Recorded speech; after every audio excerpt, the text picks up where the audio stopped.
Hi friends, welcome to Cinema Artist Best. Cinema Artist Bestல இப்போ நான் பார்க்க போகிற திரைப்படம் என்னென்னா Blood Simple. இது திரைப்படம் வெளிநாடு 1984. இது வந்து பார்த்திங்கன்னா ஒரு அமெரிக்க நாடு திரைப்படங்க. திரைப்படத்தின் ரைட்டர் அண்ட் டேரக்டர் யார் சொல்லி பார்த்தீங்கன்னா ஜோயல் கோகன். ரைட்டர்ஸ் யார் பார்த்தீங்கன்னா ஜோயல் கோகன் அண்ட் ஈத்தன் கோகன். இந்த படத்தில் ஒரு 4 முக்கியமான கதாபாத்திரங்கள். அது மிக முக்கியமான யார் பார்த்தீங்கன்னா ஃப்ரான்சிஸ் மெக்டோர்மண்ட், ஆபியா முதன்மை கதாபாத்திரம் இருக்காங்க. அப்புறம் ஜான் காட், ரேவா ஒரு முதன்மை கதாபாத்திரம் நம்ம இருக்காரு. சரிங்க, பிளட் சிம்பிள் என்ன மாதிரி கதைகளும் பார்ப்பாங்க.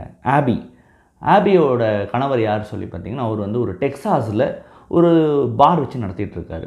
இப்போ என்ன ஆகுதுன்னா அவருக்கு வந்து ஒரு சந்தேகம் ஏற்படுது, தன்னோட மனைவி ஆபியும் அதே இதில் பாரில் ஒர்க் பண்ணுற ரேவும் வந்து கள்ளத்தொடர்பு வச்சுருக்காங்கன்னு சொல்லிட்டு. ஸோ இது வந்து ஒரு கட்டத்தில் அவர் கண்டுபிடிச்சிடுறாரு. கண்டுபிடிச்ச அப்புறம் அவரை கொல்லணும்னு முடிவு எடுக்கிறாரு. சரி, கொல்லணும்னு முடிவு எடுக்கும் போது அவர் சில திட்டங்கள் தீட்டுறாரு ஒரு ப்ரைவேட் டிடெக்டிவ் மூலிமா. இப்போ என்ன ஆகுதுன்னா அந்த திட்டம் எந்த அளவுக்கு செயல்பட்டது, அதாவது வந்து இவர் வந்து பிளான் பண்ணாமல் 2 பேரை கொண்டாரா ஒன்று, இவர் ஒரு ஆள் அமிச்சார் இல்லைங்க டிடெக்டிவ், அந்த டிடெக்டிவ் என்ன மாதிரியான டபுள் கிராஸ் பண்ணார், இறுதியில் இந்த திட்டம் என்னாச்சு, அதே மாதிரி டபுள் கிராஸ் பண்ணாரா இல்லையான்ற ஒரு பல கேள்வி ஒன்று வருது. டபுள் கிராஸ் பண்ணியிருந்தால் அதில் என்ன ஒரு பிரச்சனையை ஃபேஸ் பண்ணாங்க அந்த கப்பிள்ஸ் அப்படின்றது தான் இந்த ஒட்டுமொத்த கதைகளுமேங்க. இது வந்து கோவன் பிரதர்ஸோட முதல் திரைப்படம். இந்த படம் பார்க்கும்போது ஒரு விஷயம் வந்து ஒரு ஆடியன்ஸை க்ளூ பண்ணி கொண்டு போகிறதுனா த்ரில்லிங் மூமெண்ட்ஸ். இந்த படத்தில் வந்து த்ரில்லிங் மூமெண்ட்ஸ் தான் இந்த படத்தோட கீ.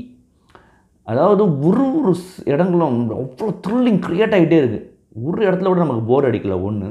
ரெண்டாவது, அந்த த்ரில்லை வந்து ஸ்டார்ட் டு ஃபினிஷ் கொண்டு போகிறாங்க. சில இடங்கள்லாம் நமக்கு பீதியாகுதுன்னு சொல்லலாம். என்ன ஆகும் அடுத்தது, என்ன ஆகும் ஐயோ அப்படின்ற உணர்வு வந்து இந்த படத்தில் வந்து ஏற்படுது. அதுக்கு வந்து இந்த படத்தோட ரைட்டிங் ஒரு பலம், அதை தாண்டி இந்த படத்தை அந்த நரேஷன் ஸ்டைலும் ஒரு பலமாக நான் பார்க்குறேன்.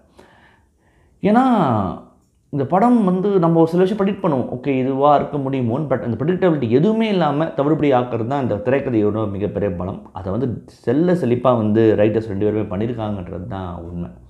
இந்த படத்தோட நரேஷன் பொறுத்த வரைக்கும், ஸ்டைல் பொறுத்த வரைக்கும் ஒரு ஒரு ஒரு த்ரில்லிங் தான் சொன்ன மாதிரி த்ரில்லர் க்ரியேட் பண்ணணும். ரைட், அதை விஷுவலாக எப்படி ப்ரெசென்ட் பண்ண ஒரு மேட்ரு இருக்குது பார்த்தீங்களா, அது ரொம்ப நல்லாவே பண்ணியிருந்தாங்க. மிக முக்கியமாக இந்த படத்துடைய பிஜிஎம் வந்து குறிப்பிட்டு சொல்லணும், அண்ட் சினிமாட்டோகிராஃபி ரெண்டுமே ரொம்ப கனகச்சு பில்லர்ஸ் மாதிரி புரிஞ்சிருக்கு. அதாவது ரொம்ப ஒரு சிம்பிளான ஒரு பிஜிஎம் ஒன்று இருக்கும், அது மிகப்பெரிய எஃபெக்ட் வந்து ஏற்படுத்துது இந்த படத்தில்.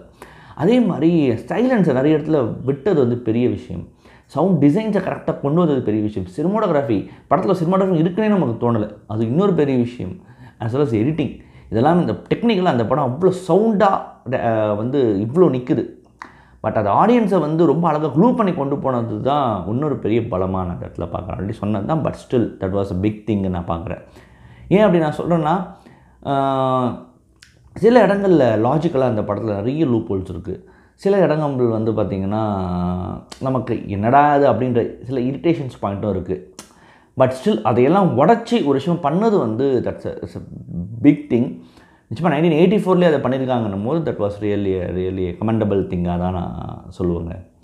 இந்த படத்தில் பல பேர் நடிச்சாங்க, எல்லாம் நடிப்பு ரொம்ப நல்லா இருந்தது. மிக முக்கியமாக எனக்கு ஃப்ரான்சிஸ் மெக்டோர்மண்ட், ஆபியா பண்ணவங்க, அவங்களோட பெர்ஃபார்மன்ஸ் ரொம்ப நல்லாவே பண்ணியிருந்தாங்க. அதே மாதிரி ரேவா பண்ண ஜான் கிட்ஸ், அதே மாதிரி டிடெக்டிவாக பண்ண ஒருத்தர், அவரோட பெர்ஃபார்மன்ஸ் ரொம்ப நல்லா இருந்தது. 3 பேர் பெர்ஃபார்மன்ஸுமே ரொம்ப நீட்டாகவும் இருந்ததுன்னு சொல்லலாம். டிடெக்டிவாக பண்ண ஒரு பெர்ஃபார்மன்ஸ் ரொம்ப டாப் கிளாஸாக அமைஞ்சதுன்றது பெரிய விஷயம் தான் இந்த படத்தில் வந்து பார்த்திங்கன்னா.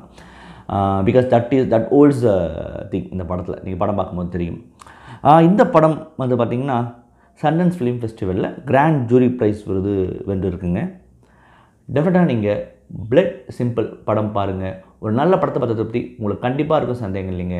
மறுபடியும் தரமான உலக சினிமா வீடியோ இல்லை ரீஜனல் சினிமா வீடியோ இல்லை ஷார்ட் ஃபிலிம் வீடியோ சந்திக்கிறேன். நன்றி, வணக்கம்.